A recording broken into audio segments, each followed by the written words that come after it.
Do you trust them?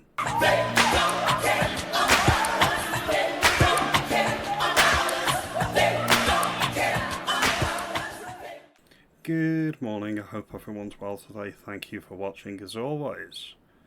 I've had a few interesting conversations with Reform UK supporters and voters over the past few days, both online, in X Spaces, and also in person while I've been canvassing. And I wanted to share some contemplations and thoughts, to be honest, on what I've experienced in the street. Right-leaning people tend to be working class. The rightist-leaning people in the country are definitely working class, because we've never had anything handed to us, and we expect a fair system, which is not what we've got in Britain currently. So back to the conversations I've had both online and in person.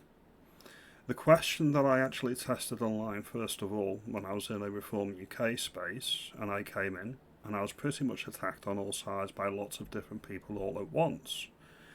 When I asked the question, what is it specifically about Nigel Farage or Reform UK? Be specific, be precise, be on point. What makes you have faith in the party? What makes you have confidence they are going to deliver what you want? Because I think we can all agree, Reform UK supporters, voters, and Restore Britain members and voters, we all want the same thing. We want controlled, if not the Uno reverse on migration, and we want a prosperous society, and we want parity and fairness in the law, and a economy that actually serves the British people rather than the corporate types strip mining our country. These are key basic principles that I think, if you're a Reform voter or a Restore voter, are pretty much unanimous with the Grassroots. So I asked this question, what is it specific about Reform UK that makes you believe they will deliver on what they're saying they're going to do? Crickets. I had them in the palm of my hand. They could not answer the question, and there were lots of different types of people in here, working class people, upper class people, middle class people, academics. They couldn't answer that basic question. What is it specific about Reform that makes you trust them? Now, I had this conversation with somebody on the doorstep today, and I said to them, what is it specific about Reform that makes you believe in them? And a bit of a grin, a bit of a smirk appeared on the face, a bit like I've got now. And the reason is because I had him and he knew it. He couldn't answer the question. And he deflected to the standard answer that a lot of Reform UK supporters will give. That they are the only shop in town. If you want to displace Labour, that is our only option. I don't believe that. I don't believe that for a moment, and let me explain why. Before the 2024 general election, when Richard Tice and Ben Habib were running Reform UK, they were polling around 15% in the polls. This was 2 or 3 months out from the snap general election. So before it was called, that's where they were polling. They're about 12%, 15%. And they got a boost when Nigel Farage came back into the fray from the ceremonial presidency and actually took leadership of the party again. They got a bump in the polls. Now, at this time, Reform UK had about 30,000 paid-up members in the party. And then they went into the 24 general election and they won 4 MPs, 2 of which had been ejected from the party, that being Rupert Lowe and James McMurdoch. Why was Rupert Lowe ejected? Because he was speaking to the Grassroots in a way that actually appealed to them, and many people thought he was the best MP in Reform UK. And that's why he was ejected, in my view, because he was being too popular, and he was saying precisely what the Grassroots wanted, and were on board with. Now we look at where Restore Britain are currently. They've got 140,000 paid up members, and they've only been a political party for 4 months, alright? They have more than 3 years before the next general election. Where are they going to be in 3 years if this is the trajectory? As the fastest growing political movement / party in British history, where are they going to be in 3 years? Are they going to have 300,000 members? Are they going to have 500,000 members? It's all to play for. But the point I'm trying to make is Reform UK do not have all of the momentum in politics in Britain. Something is coming up behind them, and it's likely going to consume them or just ram them off the tracks. There's a lot of people that are disappointed in Reform UK dilly-dallying and flip-flopping all over the shop on major issues. There's a problem with messaging.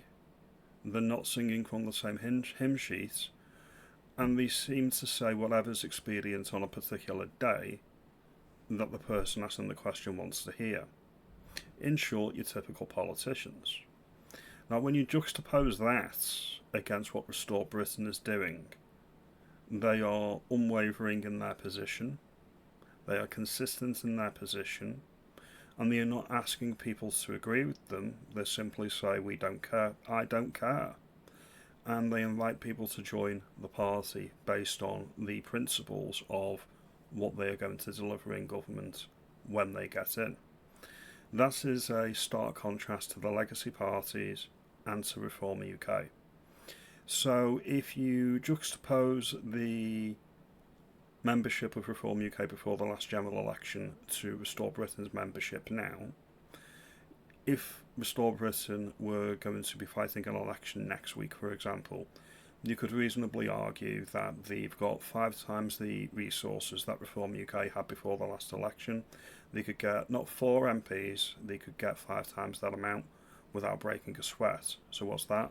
5 fours, 20 MPs, and that's where the party currently is.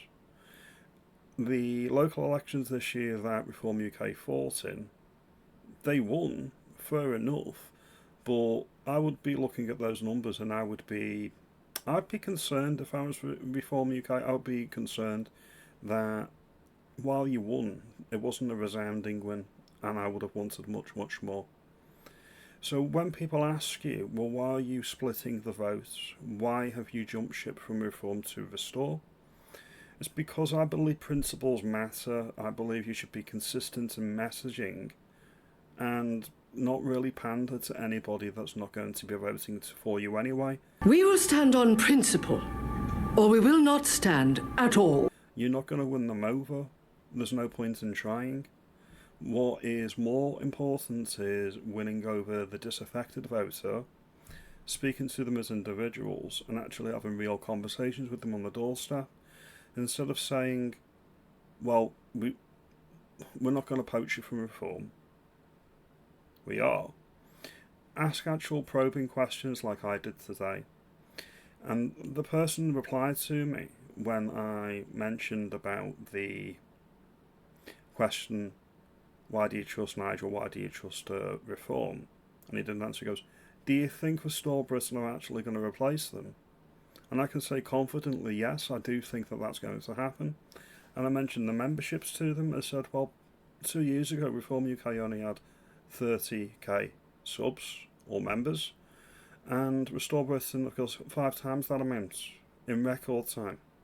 Momentum has shifted, and that's because the confidence of the grassroots that were sympathetic and voting for Reform have lost faith, have lost confidence. So everything's to play for. The next 2 or 3 years are going to be very, very interesting. But again, I'll ask Reform voters and supporters in my comments to comment. What is it specific about Nigel? What is it specific about Reform UK that means you trust them? Because trust is a rare commodity in politics, and I'd vote for somebody in a heartbeat if I believe what they were saying was genuine and it aligned with what I wanted as well. Now, these are just my thoughts as always. Your mileage may vary. Millions must go. We don't care. Like and subscribe, and I'll see you in the next one. You have a good day, and I hope I've given you something to think about.